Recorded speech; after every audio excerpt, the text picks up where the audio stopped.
আসসালামু আলাইকুম। আমি এখন বানাবো খুব সহজ দারুণ মজার একটা রান্না। এটা হচ্ছে ভাপা রুই মাছ রান্না। জিনিসটা দেখতে যেমন সুন্দর, খাইতে অসাধারণ স্বাদ, তৈরি করা খুবই সহজ। এমনি নর্মাল যে কোনো মাছ রান্নার থেকেও আমার কাছে সহজ মনে হইলো। যে যারা জীবনে মাছ রান্না না করছেন তারাও রান্না করে ফেলতে পারবেন, কোনো ব্যাপার না। তো এটা সাধারণত যেভাবে রান্না করা হয় তার সাথে আমি একটা অতিরিক্ত মশলা যোগ করছি। অনেকেই হয়তো বলবেন যে এই মশলা এতে দেয় না, সেই মশলা দেয় না। আমার কথা হচ্ছে যেই জিনিসটা মজা লাগে সেইটাই দিব, সেটা দিছি আমি, এবং এতে এর স্বাদ দ্বিগুণ হয়ে গেছে। দেখলেই বুঝতে পারবেন, অথবা নিজেরা রান্না করে খাইলেই বুঝতে পারবেন। তো আসেন দেখি শুরু করা যাক। আমি এখানে 2 চা চামচ কালো সরিষা, 2 চা চামচ পোস্তদানা নিছি। এগুলোকে ভালো মতো ধুয়ে আমি একটু পানিতে ভিজায় রাখবো ঘন্টাখানেক। পানিতে ভিজায় রাখলে এটা একটু নরম হবে, একটু ফুলবেও, বাটতে সুবিধা হবে। ঘন্টাখানেক ভিজা রাখার পরে এটা যথেষ্ট ফুলে গেছে, নরমও হয়ে গেছে। তো আমি পানিগুলো ফেলে নিছি। পোস্তদানার সরিষার সাথে 4টা কাঁচা মরিচ নিয়ে নিছি। এইগুলাকে আমি একসাথে এখন বেটে নিব। এর সাথে আমি 1 চা চামচ লবণও দিছিলাম। লবণটা পানির সাথে গলে গেছে, দেখে দেখা যাচ্ছে না। তো আপনার একটা 1 চা চামচ লবণ দিয়ে দিয়েন, তাহলে কালো সরিষার যে তিতকুটে একটা ভাব থাকে সেটা আর থাকবে না। এখন এগুলোকে আমি ভালো মতো বেটে নিব। কেউ চাইলে ব্লেন্ডও করে নিতে পারেন। তো আমার ব্লেন্ডারটা এত মিহি করে করতে পারবে না, সেজন্য আমি এটাকে পাটায় বেটে নিব। আমি এখানে 4 পিস রুই মাছ নিয়েছি, এইটাই প্রায় আধা কেজির মতো। এখন এর মধ্যে আমি ভালো করে ধুয়ে নিছি। এর সাথে আমি একটু লেবুর রস মেখে প্রায় 20-25 মিনিট রাখবো, তাহলে মাছের আষ্টে গন্ধটা থাকবে না।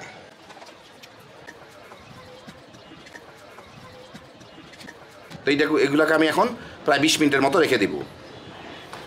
আমি এখানে প্রায় 1.5 টেবিল চামচের মতো সরিষার তেল নিয়ে তার মধ্যে 2টা আমাদের দেশি বড় সাইজের পেঁয়াজ কুচি কুচি করে নিছি। ওগুলাকে আমি একটু ভেজে নিব। কুচি কুচি না, এটা ফালি ফালি করে নিছি আর কি। একটু হালকা বাদামি দাগ ধরা পর্যন্ত ভাজবো। পেঁয়াজটা একটু বাদামি হয়ে আসলেই এর মধ্যে আমি দিচ্ছি 1 চা চামচ রসুন বাটা, 1 চা চামচ আদা বাটা, স্বাদ মতো মরিচের গুঁড়া প্রায় 1.5 চা চামচের মতো দিলাম, আর 1 চা চামচ হলুদের গুঁড়া। 1 চা চামচ থেকে একটু কম, আমার হলুদটা একটু বেশি রং হয়, যার যার পছন্দ মতো দিবেন।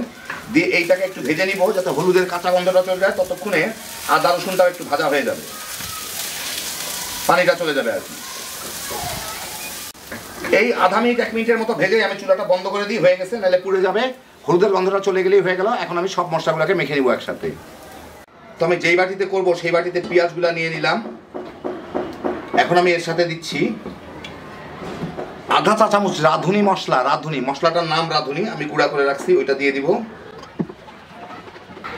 এখানে সিকি কাপ, কোয়ার্টার কাপ টক দই আছে, টক দইটা দিয়ে দিব। সরিষা, পোস্তদানা এগুলো যে বেটে রাখছি, কাঁচামরিচ ওটাও দিয়ে দিব এর সাথে। অল্প একটু লবণ, কারণ আমি বাটার সময় লবণ দিছিলাম সরিষার সাথে, এখানে সেজন্য অল্প একটু লবণ দিলাম। দিয়ে একটু পানি দিয়ে এটাকে মিশাই নিই, খুব বেশি না, পরিমাণ মতো আর কি।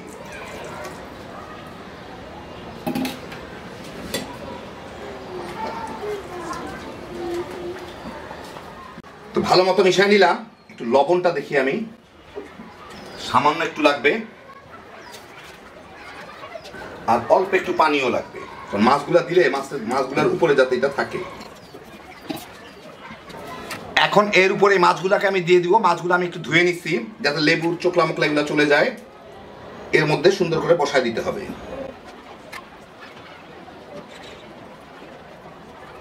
বসায় দিলাম।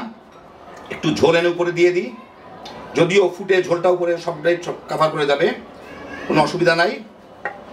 এখন উপর দিয়ে একটু সরিষার তেল দিয়ে দিব, প্রায় 1.5 টেবিল চামচের মতো দিলাম। হইল। এখন এর মধ্যে আমি কয়েকটা কাঁচামরিচ, লাল মরিচ দিয়ে দিব উপরে।